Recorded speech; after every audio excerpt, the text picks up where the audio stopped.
Welcome to Venezuela Insider, the only place in Venezuela for expats, digital nomads, entrepreneurs, investors, travelers, and related internationals. For more information, venezuelainsider.com. Today, we are doing a review on Airbnb here in Venezuela. And well, basically, pretty much all of you guys know what Airbnb is. For people who doesn't know, Airbnb is this service, this tech company that created this service where you can, by internet, by an application, by an app, you can rent an apartment, a room, even a house all over the world by night, and is kind of competing with hotels, chains, and small inns and such, and gives you some, let's say, convenient service if you visit another city or another country and you want to rent a place short term.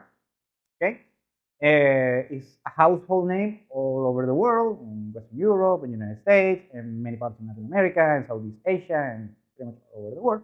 However, in Venezuela, it's a fairly recent event using Airbnb. The average Venezuelan never has rented a room, an apartment on Airbnb, and it's usually mostly by internationals and some sophisticated Venezuelans. So we're going to talk first, how is the experience as a customer? So you come here to Venezuela and you want to rent an Airbnb. Well, first thing, of course, use the application, and you're going to notice there is not much supply. And this is basically because not many people know that Airbnb exists. So the locals that they want to rent their property and never use it, and they don't know how to use it, or they don't know how popular it is for internationals. So the few people that post properties for short-term leases, short-term rentals, people are a little bit more sophisticated and they want to, get a cash flow for the property. But it's still limited, so you're going to see more supply on the next few years, maybe on the next few months.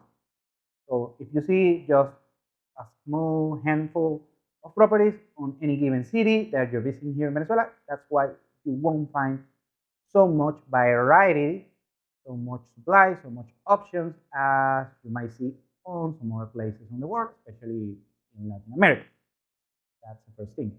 The second thing that is not actually convenient if you're coming, let's say, for a midterm or a long-term stay here in Venezuela.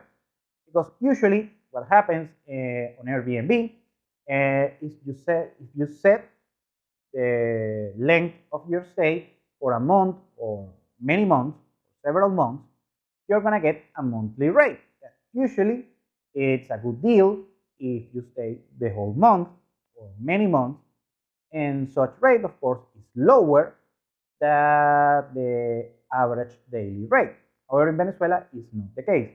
If you look at property and you see the daily rate, the nightly rate for staying that property, and then you set it up in order to stay several months, or just a few months, you're going to see a outrageous high rate for monthly stay. And that happens because here in Venezuela, most most property owners, most landlords, they don't know how to set the property rate for monthly deals. So that's why you're going to see outrageous rate for monthly stays. And if you are international and you're going to stay a few months here in Venezuela, I recommend you that you go with a real estate agent or a real estate agency, because they're going to give you a way better deal for longer stays, longer occupancy on a property, let's say 3 months. You're going to get a way better deal if you just go to a real estate agency at the moment. And if you're going to go very long term, please go with a real estate agent. The last thing, and this is good news for the moment, and I hope to stay that way, is that you're seeing a lot of restrictions on many parts all over the world first, many governments or many municipalities are bashing Airbnb. They are limiting the usage of Airbnb because it creates some socioeconomical issues on any given city, on Spain, on Latin America, on Western Europe, and even some places in the United States. So they're been banning or limiting the using of Airbnb. In Venezuela, we have nothing with that, nothing going on with Airbnb issues for the governmental side. And the other thing is, I know many, let's say, HOA assemblies on any given apartment complex or residences or whatever, they are banning Airbnb or limiting the usage of Airbnb rentals in many properties all over the world. I'm seeing this on, like, again, other parts of Latin America, Western Europe, and in the United States, many places around the world. In Venezuela, we don't have that many people from the residential assemblies. They don't even know what Airbnb is.